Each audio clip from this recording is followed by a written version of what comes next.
This story is not one of character. Despite Crichton portraying many different characters, the story isn't really about them. None go through any meaningful character arcs, except in the negative space of narrative we the readers might perceive in the writing. The characters are mostly simple, straightforward, and easy to remember. Doug Doherty is a doleful presence. Ken Burns figuratively burns people with his temper. Richmond is just a rich person whose attitude is best summed up as affluence. And Casey Singleton is a single woman on the case. In this book, the story isn't about any individual person, really, but each person is really a separate cipher for an idea that the author, Crichton, wants to convey about the true subjects of the story, the vastly contrasting endeavors and industries of aviation and publication broadcast media. The story is anchored around a fictional aviation incident involving a fictional aircraft, designed and constructed from a fictional aircraft manufacturer, but in all important ways is a stand-in for any and all modern passenger-carrying aircraft. Just like real commercial airliners, the in-story N-22 widebody is a testament to our advanced knowledge in aerospace engineering and the rigors of aviation safety, such that hundreds of passengers can use it to safely cross the vast Pacific Ocean. A far cry from when the less wide Atlantic was considered the height of peril in flight. But when something goes wrong in flight, that safety seems fleeting, and it very well could be, for as seldom as accidents happen in jetliner aircraft, it is all too easy for the accident to become deadly. When the aircraft returns to land and the count of casualties is taken, it is then up to Casey and the incident review team to investigate and determine what and who was responsible. In such a complex aircraft, what demands great expertise and professional conduct to understand and operate safely, any number of factors could come together to make the aircraft seemingly lose control and turn into a supposed death trap for its passengers. So Casey and the engineers go through the aircraft, the data logs of the flight, the available video evidence of the incident, and the testimony of passengers and crew to narrow down the possibilities and determine what happened to Trans-Pacific Flight 545. At the same time, the stakes are higher than simply the future operation of the aircraft, Trans-Pacific, and the Norton Aircraft Company. The story focuses on the future of Norton Aircraft being staked on a sale to commercial operators in China, and the tensions this causes with local labor, and the possibility of the company's proprietary information, i.e. the wing, being given away, making their labor redundant. As part of the story's mystery is the corporate side of how Norton will continue to build and sell airframes, and who will still be kept on to partake in the enterprise. However, it seems to me the underlying focus of the stakes has more to do with public perception and trust in Norton Aircraft and flying in general, because it's easily apparent in story and not hard to imagine in real life that the layperson's ability to trust in their safe passage via jetliner is hard won but easily lost. Casey herself relates an in-story example of an aircraft that suffered an accident that cost lives, and that even though the chain of events leading to it was determined, and regulations were passed to address the underlying issues, that particular aircraft was never trusted with paying passengers again. Thus, Casey and company are under a great deal of pressure to resolve the mystery of TPA 545 and ensure that the public trusts airlines to fly that aircraft safely, lest Norton be relegated to the dustbin of aviation history. Their worst fears are realized with the involvement of Jennifer Malone, a producer of the television news program Newsline, who discovers a home video of the terrifying incident and decides to make a segment framing and portraying Norton Aircraft as a death trap for passengers, garnering an enraptured viewership at the expense of Norton's future in the aviation industry. Aviation and media are the stars of this story, at least as portrayed by Crichton. Alas, I see an opportunity to glean at least Crichton's view of matters through the characters in story. There are definite attitudes to be gleaned from the author's text and the characters' dialogue throughout. Casey Singleton is the one character who gets to outline the most about the technical details of aircraft and flight operations. And when her thoughts and knowledge are not explicitly written in text, she is basically playing lecturer to the new guy, Richmond, as a stand-in for the audience. Basically, we the readers get a whole heaping of aviation technical language from two methods in the same text.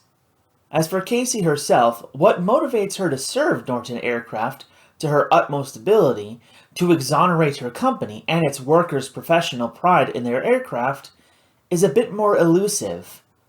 What I personally see in the negative space of the text around Casey is that, as mother of one sharing custody with her ex-husband, she is driven to do what she does best in order to maintain the company's future growth and by extension maintain her own financial stability to provide for her daughter. One line where she contemplates her daughter's picture in the office could be a moment of weariness from the stresses of the job and the uncertainty of the future. The other characters are more clear-cut. Richmond, at first, is presented as very much ignorant and naive about the ethos of the aviation industry and its professionals, as well as, if not lazy, then unchallenged, until Casey takes him under her wing. This view is closer to the audience's view, that can only be more passive in taking in new information, until seeming contradictions and unintuitive ideas come up, or whenever a disagreement or uncertainty points to someone's ignorance or deception. As Ken Burns says, compared to their professional expertise, Richmond thinks like a lawyer. Aside from any normalized disdain of lawyers, in this context, that is a tactile insult. Which brings us to Ken Burns, who is hot-tempered and impatient in the face of ignorance. Not only do we get an extended sequence of Burns showing Richmond one way how the accident could not have gone down in the cockpit, a later scene of the crew viewing a news broadcast of another incident involving a Norton aircraft has Burns irate at the greater context that's utterly lost in the segment. As his own tirade spells out, an airline chose engines for their aircraft that Ken Burns examined, and he found dangerously defective. The airline insisted on those engines, apparently producing paperwork to say they were safe and airworthy. But the incident validates Burns' conviction that the engines should have been discarded. I don't think it's a stretch to say that Kenny represents the professional spurned by ignored advice, whether for corporate profit or expediency. He cares that an aircraft is not fitted with unsafe equipment. Alas, he'll still be set off when the broadcast uses the reactionary fear of the passengers as framing for portraying the aircraft as dangerous. His reaction could be understandable in that not only was his professional expertise negated when an airline chose bad engines for their aircraft, but again when the entirely foreseeable accident makes another black mark on his professional pride. We could read other perspectives in the other ostensible one-note characters. Doug Doherty is forever sorrowful, as his job forever entails looking at the damage done to beautiful aircraft. In a surreal moment, a passenger's dead body is embedded in the cabin ceiling, and Doug, while examining the possible damage to the aircraft, is apparently unmoved. Ron Smith is explicitly written as nervous or timid, as being responsible for looking through all aircraft electronics and coding could be nerve-wracking, were it so easy to miss a crucial data point. Nguyen Van Trung is stated to be part of a whole demographic of new confident professionals joining the aviation workforce. Alas, his contribution really only amounts to cooling tempers and anxieties in one scene, when he specifies that, before the others go off on speculation, that they are still too ignorant of the aircraft and accident to make a determination.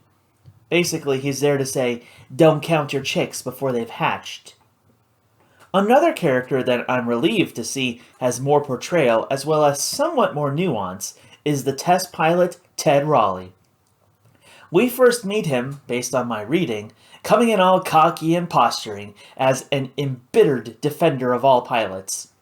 As far as his view of the engineers goes, there can never be anything wrong with the aircraft, but anything that goes wrong invariably has to be the pilot. Raleigh himself is a dead ringer for the pilot who's flown enough to become self-assured, even arrogant in his own abilities, that any cause to question those abilities, like an aircraft incident, will only be used to slight pilots even more.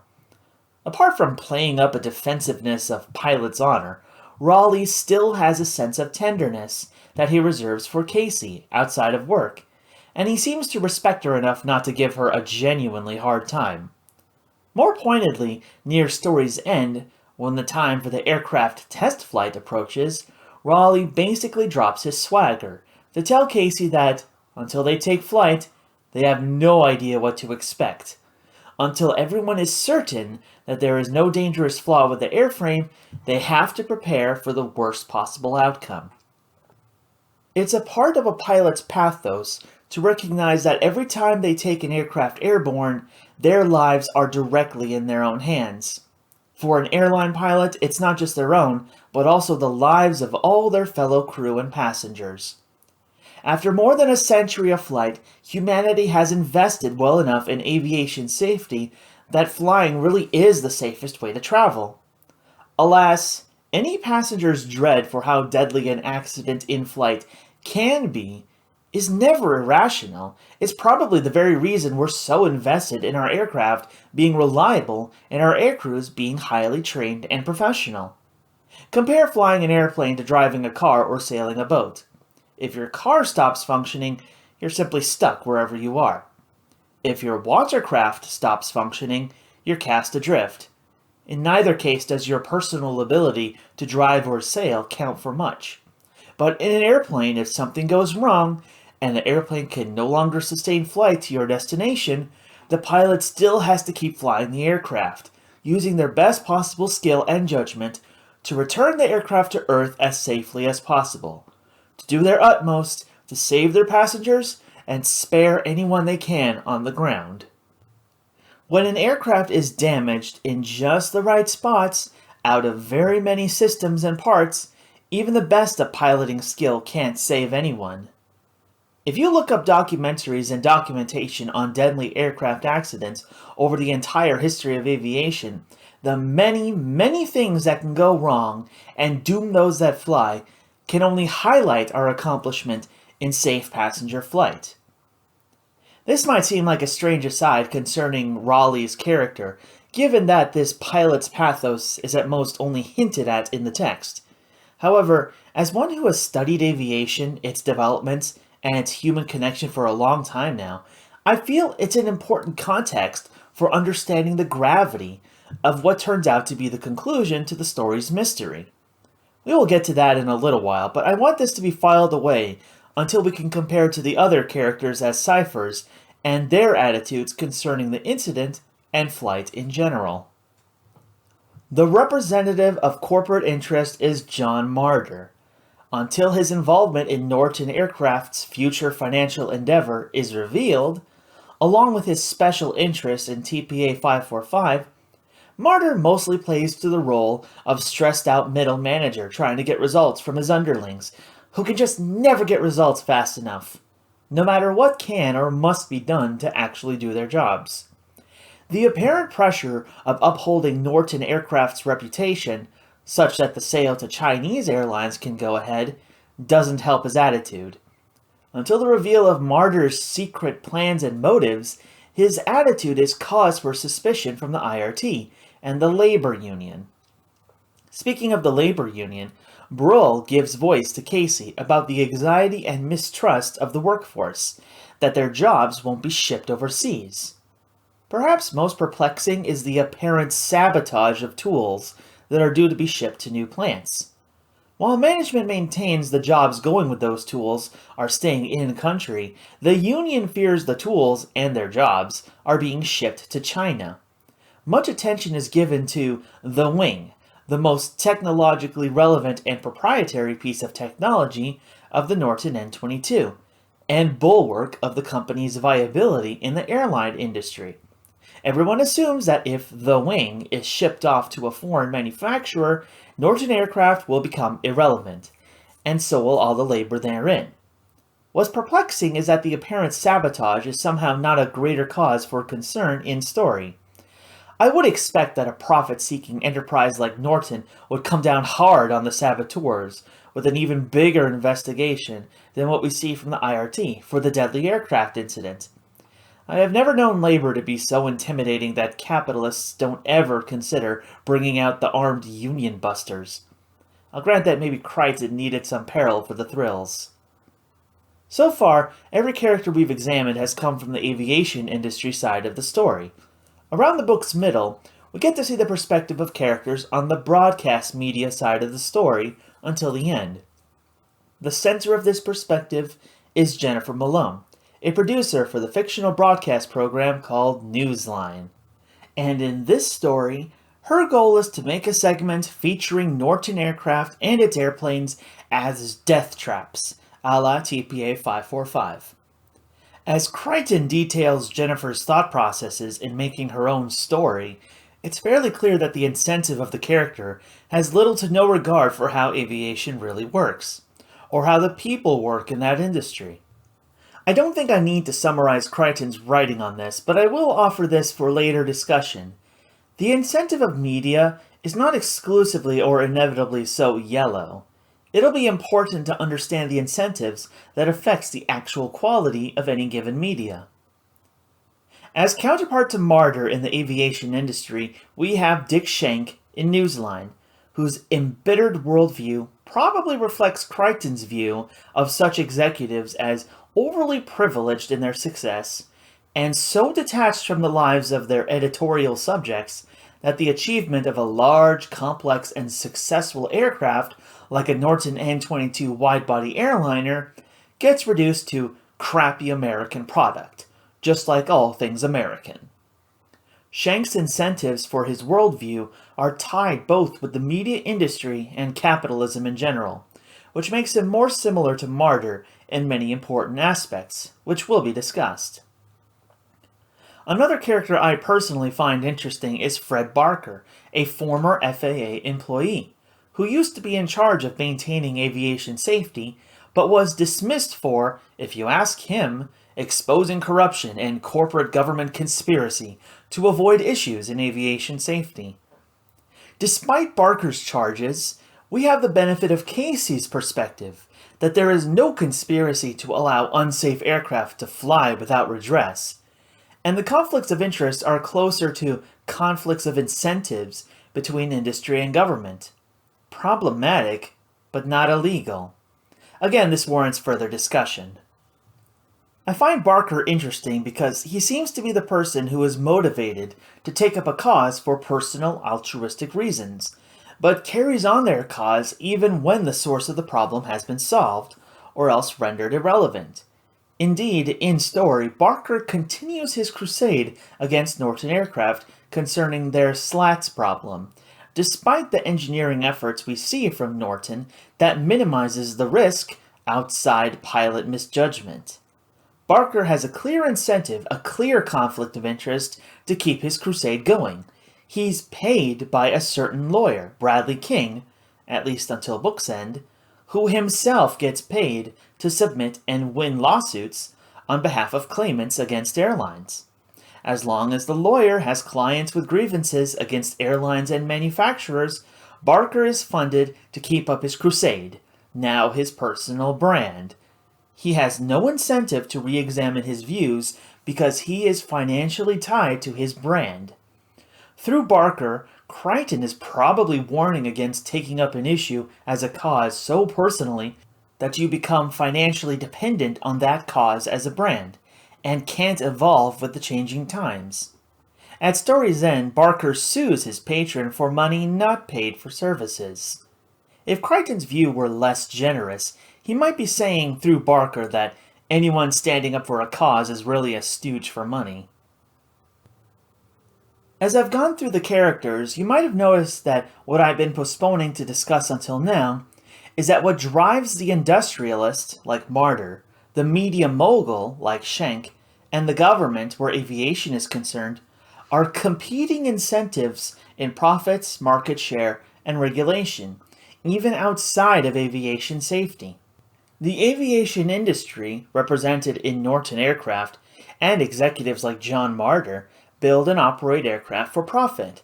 A firm like Norton Aircraft competes with other firms to build products, aircraft, that customers, airline operators, want to buy and use to carry paying passengers. To remain a viable profit-producing business, Norton maintains production of aircraft to be sold, whitetails, but also provides support to customers in addressing issues in operation, quality control. Norton Aircraft regularly convenes investigations for issues that come up with their operator clients and makes suggestions, and whatever is serious enough spawns airworthiness directives to make for safer domestic flights. This is the basis for our perspective in the story, from Casey's point of view as heading one of these incident review teams, looking into a unique incident involving one of their airframes. This is all in service to the company's fiduciary responsibility to its shareholders to make them profit. The conflict comes from an apparent deal to provide airframes to Chinese airline operators and give future financial security to Norton, so they can continue developing a new future passenger-carrying aircraft. But workers at the firm get wind that the wing is going to be offset to those clients in China, meaning that the technical knowledge used to make it would essentially be part of the trade. The workers, as stated, feared that if Chinese aircraft firms get that technical knowledge, they'll just make the wings and airframes themselves, without Norton. So everyone says it's corporate suicide, and no one openly wants that to happen. What's revealed by story's end is that Martyr, along with Richmond, were secretly making a deal with South Korean airlines to sell them even more airframes and truly offset the wing, making astronomical profits, even at the cost of the local labor. The company might no longer be standing in country, but the shareholders would supposedly go all in for it, because that's the point of the company, to make those shareholders the most possible money, not to ensure local aircraft workers have a future with the company. The deal is apparently so lucrative and foolproof that Martyr thinks nothing of making Casey a scapegoat for the failure of the China deal via a problematic investigation into TPA 545. All the professional pride held by Casey and company would be rendered moot under this decision. Really, such is capitalism. Jennifer Malone, her boss Dick Schenck, and Newsline represent the motives of corporate for-profit broadcast media, basically television and so-called news. Just like the aviation industry, Newsline would be charged with maximum profit for its shareholders too, but how they operate in story, and could operate in real life, produce different results where credibility is concerned. At various points in story, Casey interacts with a reporter for a written publication, despite having to be guarded against the reporter, Jack Rogers, and what rhetoric he might try to use for a story, and avoid the chance of damage via the reporting. At least Casey seems to have some respect for the newspaper reporter Rogers, presuming that, at least in the past, a newspaper reporter would be innately interested in the context, and not trying to catch a subject in a statement supposedly proving malfeasance and scandal. Her view, and the story's view, and by extension Crichton's view of broadcast media, is that it is so intensely about skepticism, universal guilt, being adversarial, and personal speculation, not to mention personal fault, that people, companies, or even industries can be upended on a tide of public moral outrage. Yellow journalism at its most putrid. Our perspective following Jennifer Malone portrays well the thought process of a reporter or producer for a segment meant to be sensationalist at the expense of the credibility of people or a company like those of Norton Aircraft. The point is that it's for ratings, and that this doesn't apply exclusively to television. If you think that newspapers are somehow less susceptible to becoming yellow, then let me outline a history lesson. Ever hear of War of the Worlds? We know it today as a book-turned-radio program, and further adapted multiple times over the decades, detailing a Martian invasion of Earth.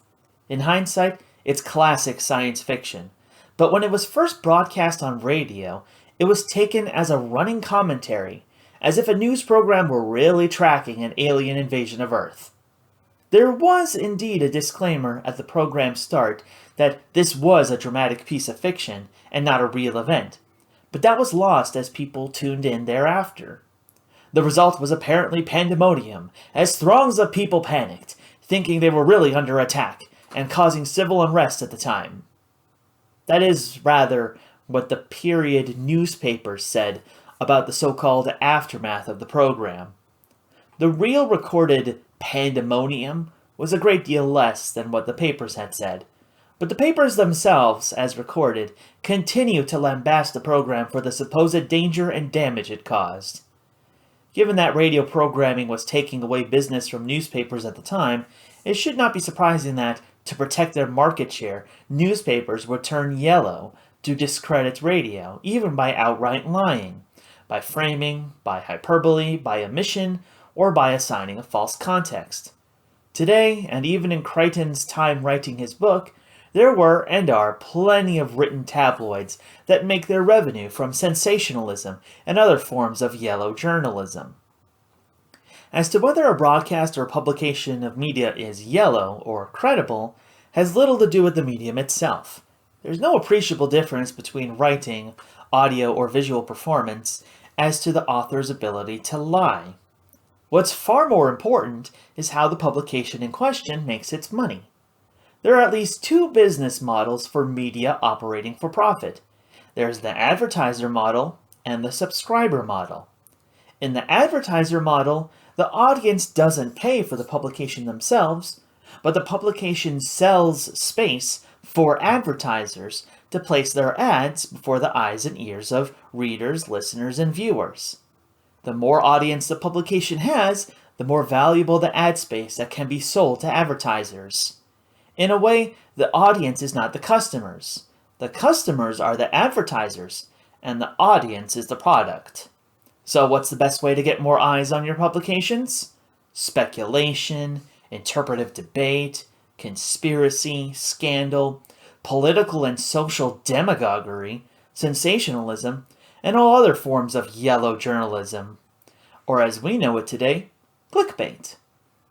The fictional newsline most likely operates in exactly this way, and the characters Jennifer Malone and Dick Schenck likely embody the exact kind of people that would come out from the selection pressure of that business model.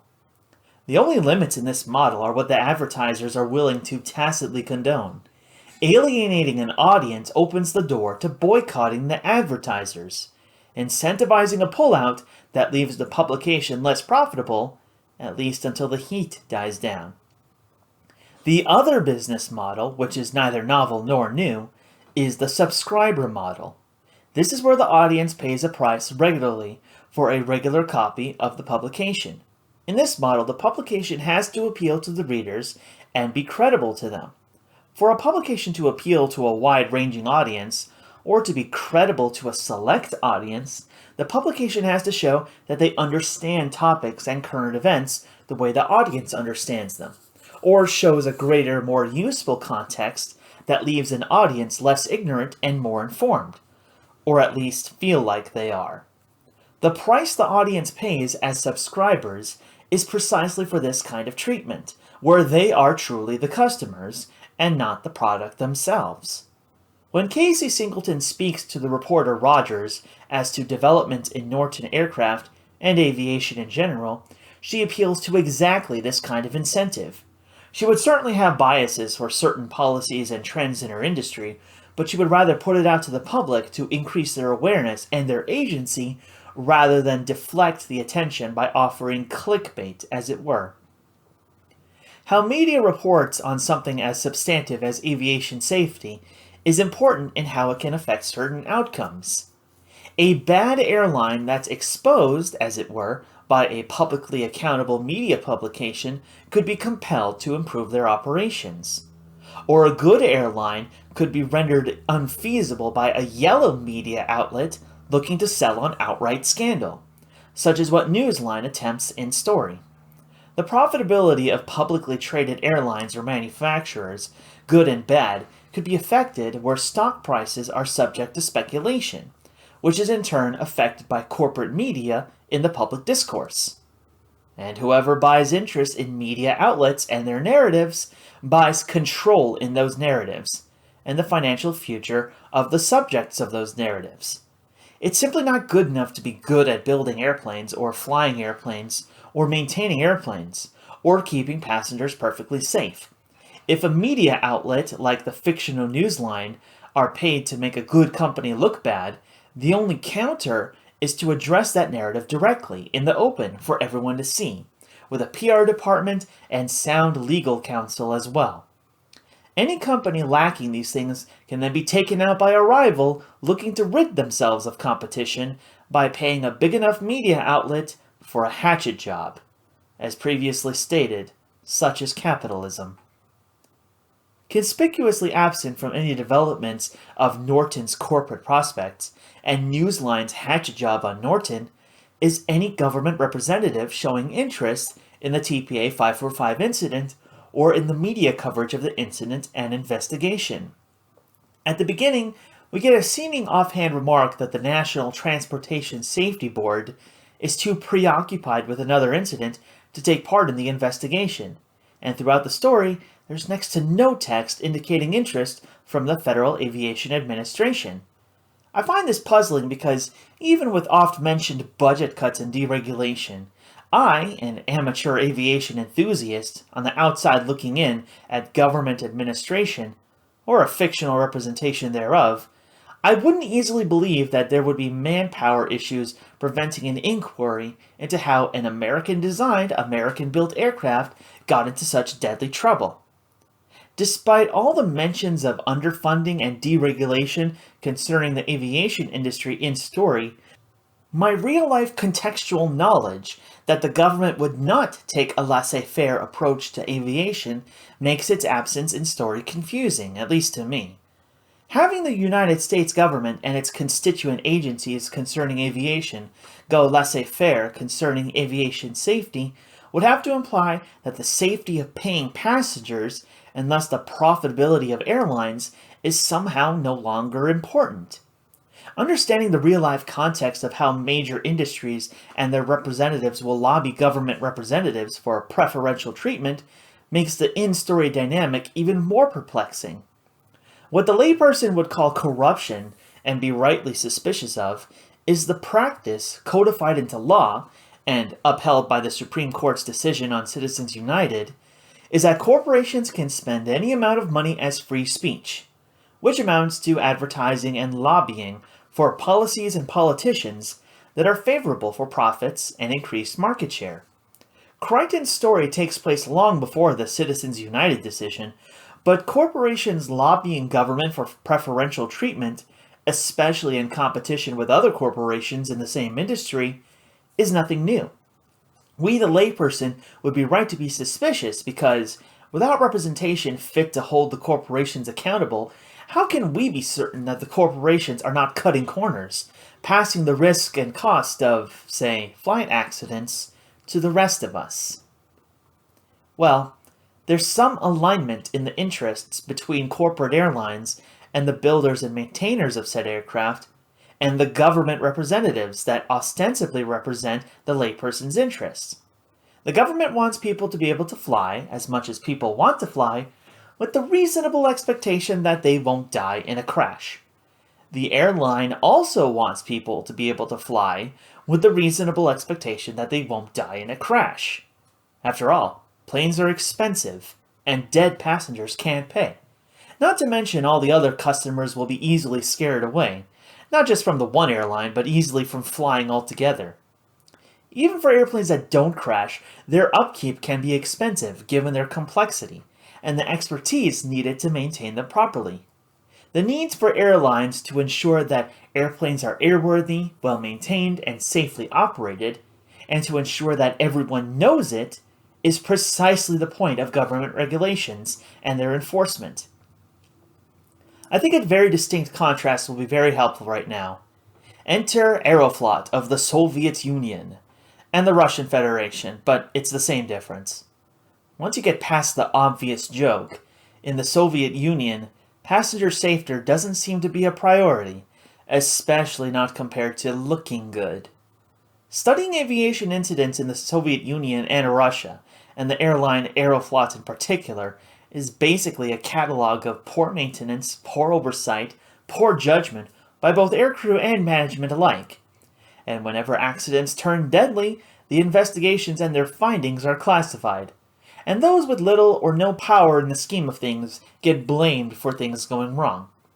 If you ask Russians invested politically or in public relations concerning their aviation industry, I suspect you would get an answer along the lines of, "Nothing's wrong. Why should anything be wrong? Everything's perfect. You're just jealous." Of particular note is that time a group of Soviet Navy personnel, not to mention the subordinates and civilians who flew with them, all died, every single one, because of greed. The date was February 7th, 1981. The place was Pushkin Airfield in the Soviet Union. The plane was a Tupolev Tu-104, a previous bomber design known for temperamental flight characteristics, but retrofitted for passenger airline service anyway. The passengers were the various military personnel of the Soviet Pacific Fleet, who were due to fly to Vladivostok, the easternmost sea base in Russia, after finishing a meeting in Leningrad, and, as an aside, had got some shopping done as well. This is an important aside. The pilots of that particular aircraft were very well experienced in flying that aircraft on that route between Pushkin and Vladivostok. It also happens that particular aircrew was also well experienced in having this aircraft overloaded with deficit goods for the benefit of the military personnel, the admiral in particular. I know it's been a hot minute since I've mentioned Crichton's story, but this story in Soviet-Russian aviation is an important comparison to make concerning what makes flying safe, useful, and accessible to us today. If this were happening anywhere else, if an aircraft was dangerously overloaded, with no question as to its airworthiness, we can reasonably expect that the aircrew would absolutely not try to fly the aircraft, until the load was reduced, one way or another. But alas, in Russia, the admiral and other military personnel passengers did not appreciate how the aerodynamics of the aircraft worked. In this culture of Russia, a captain of an airline, who is charged with the safe conduct of the flight and safe passage of crew and passengers, is only a driver, a nobody, compared to high-ranked military or political officials. And for said officials, no rules of law or even aerodynamics really applies. If those pilots insisted it was not safe to fly, they might well have been retired right then and there, and a couple of new stooges chosen for the admiral's indulgence. I swear, when I first heard and read into this real-life tragedy, I could just feel the stages of grief that the pilots must have felt, trying to survive the demands of overloaded cargo by tricking or bargaining with the aircraft by taking off at a higher airspeed. That did not succeed. Presumably, part of the cargo load, a couple of large 500-kilogram rolls of paper, broke their restraints, rolled backward, sent the center of gravity past the point where the aircraft was controllable. The aircraft pitched up on its own at a speed not near fast enough for effective control, pitched up high enough to stall, and then fell. They all died for the indulgence of higher-rank officers' shopping spree. While Tu-104s, both civilian and military flights, were immediately retired thereafter, the investigation and results thereof were classified, with the information only coming out long after the Soviet Union was dissolved. We mostly know about these events after the fact, and mostly from non-state sanctioned sources, because at the time of these accidents, it was easier for state-sanctioned media to present to the world everything's perfect, so much so that everyone else is jealous of our perfection. This incident was far and away not at all special in the record of deadly aircraft accidents in the Soviet Union and then Russia. The adoption of American and European designed aircraft would only go so far to alleviate the danger to passengers because even after the Soviet Union, the most fundamental danger remained in aviation. That, to aircraft operators and maintainers, the safety of paying passengers just doesn't matter as much as the indulgence of high-ranked government and military officials, as well as corporate oligarchs. The culture of extreme deference to hierarchy turns aviation deadly. While the rest of us have competitive choices for airlines and can get peeved about an airline losing our luggage, in Russia, the people have next to no choice. They have a measurably higher chance of dying in an aircraft accident and have no political enfranchisement to impose better standards. Competition for Russian airlines isn't for the majority of paying passengers so much as for the clientele of the highest prestige. The real-life context of corporate profit, media business models, and how government is lobbied for profit or involves itself for political grandstanding has tangible effects on the safety of flying passengers and has tangible effects on the pilot culture that is a fundamental part of aviation safety as well. The culture imparted to pilots is important to how Crichton's story resolves as well. Throughout the book, there is some back and forth between whether the aircraft itself or the pilot was at fault. To keep this brief, unlike the book itself, it was the pilot at fault. The twist, or hidden truth, was that while it was indeed the pilot at fault for the TPA 545 incident, it wasn't the pilot anyone thought. The pilot usually assigned to fly that route, John Zen Chang, was trained by Norton on their N-22 widebody, and was considered one of the best pilots they had ever trained. But during the in-flight incident that turned deadly, that wasn't who was in the pilot's seat.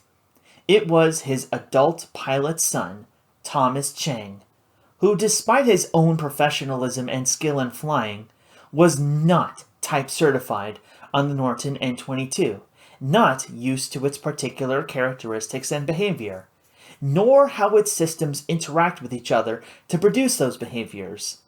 Neither Captain John Zeng Chang nor his son Thomas were incompetent nor poorly trained. What they were was simply complacent. Having been used to their professional competency and their safety record for so long, it's easy to imagine that Captain Chang would feel safe turning the airplane over to his son, not realizing that a minor fault in a slat's proximity sensor would produce a slats disagree signal in the cockpit, convincing his son to clear it by extending the slats, which would extend and produce an upward pitching motion in the airplane. A minor fault that Captain Chang would presumably know to respond to without trouble, his son would react to, first in confusion and then in a panic, sending the plane pitching up and down, sending passengers into a dangerous tumble in the cabin. As we find by story's end, Captain Chang himself did not survive his injuries. He died as a direct consequence of his complacency, by giving control of the airplane over to his ill-prepared pilot son. If a lesson can be taken from this, for all pilots and for everyone who supports flying as a passion and a living, I think it's that one should never ever get too comfortable in their competency. The complexity of aviation, aircraft, and flying, as mentioned in story, is completely real, and it's easy for something unexpected or overlooked to cause trouble and confusion. And there is nothing that goes wrong that can't be made worse by a pilot's panicked response. When Casey discovers the full sequence of failures that led to the incident, starting with the wrong pilot in the pilot's seat, she's concerned that she can't let this information get out to the public lest it damage the relationship between Norton Air and Trans-Pacific Airways, giving a black mark on the airline for one of their pilots allowing their unqualified pilot's son into the captain's chair, resulting in airplane damages, injury, and death. We're supposed to assume that letting the information get out would open both Norton and TPA to litigation, and thus the airline would be less inclined to buy from Norton in the future for its damaged reputation. While I wouldn't doubt that TPA's reputation and stock price would suffer, I don't think it would have been enough for them to cut ties with Norton, especially when commitment to flight safety would, or should, be ironclad.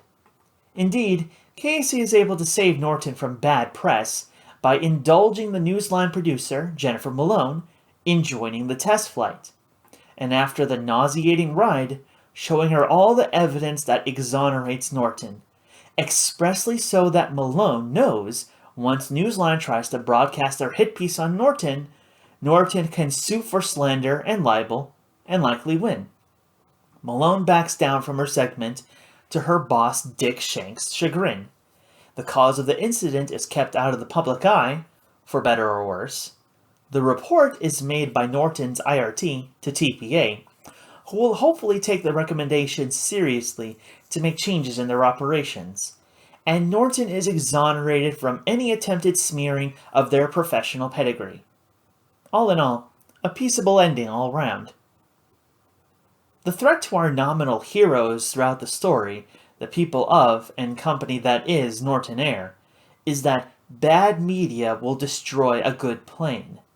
It's an appeal to the idea that all the professional hard work that went into making something good and wondrous, like a functional, useful, and safe aircraft, can be undone by a publication branding them a death trap. Whether from tragic yet addressable fault or negligence, or from bad faith in unscrupulous competition, or from a scandal manufactured wholesale for profits in litigation and moral panics. The fear that all your hard work can be squandered and rendered useless at best, or reviled at worst, has to rank pretty high among professionals that take upon themselves the responsibility of committing to their best workmanship such that they themselves would trust in their design and skill as others would have to. Casey herself brings up the story of the real-life DC-10 aircraft and the real-life accident of American Airlines Flight 191. As Casey summarized, the DC-10 was taken for maintenance. One of its engines was removed, but it was improperly handled. So the pylon that holds the engine was damaged, unbeknownst to anyone, until the flight itself, where the engine fell off the airplane mid-takeoff. The combination of factors thereafter detailed by Casey ensured that the airplane would not recover flight, so it crashed. The point of the story was that even after every link in the chain of causes that led to the accident was discovered and considered, while the aircraft was not itself innately faulty, the media's so-called reporting on the accident made the airplane seem faulty, and apparently in story, Douglas never sold another DC-10. I say in story here because, in real life, that's not strictly true. Production did drop substantially after the accident in 1979, but production and sales did continue for another 10 years.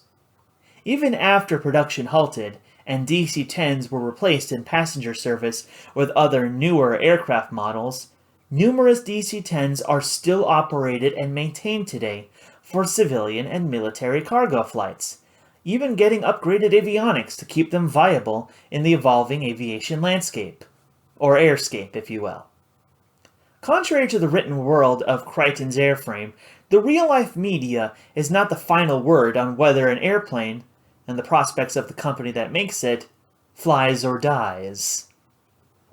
If you've listened to my ramblings long enough on this channel, you can probably guess that I have a certain low-key obsession with another branch of flying that I would say was grounded less by technical and economic infeasibility and more by bad press: airships. The story resonated with me because when Casey and company were looking over their company's pride and joy, the fictional N-22 wide-body jetliner, I was with them, wanting to find the truth of the accident, wanting to find whether there really was a fault with the aircraft itself, and not wanting something ignored or overlooked to ground a perfectly good airplane. It's the same motivation and treatment I would have wanted afforded to airships and aerostatic flight in general, instead of being relegated to a truncated past and nonsensical fantasy. I found a quote once attributed to Alexander the Great when he first found his iconic black horse that was giving its handlers trouble, and he supposedly said, "What a horse they are losing for want of skill and spirit to manage him." I can't stop wondering, with the decline and non-resurgence of airships, what we have lost for want of skill and dedication to proper development.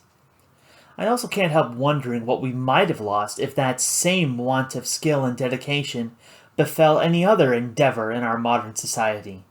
The personal utility and status symbols of our cars, the power of our trains, the capacity of our ocean-crossing shipping, the speed and safety of our globe-spanning airplanes, and others of the like. If a certain episode of a certain sitcom is any indication, we might lose a great deal when passengers decide to fear flying for an airplane's decided lacking of phalanges. That's finger bones for you.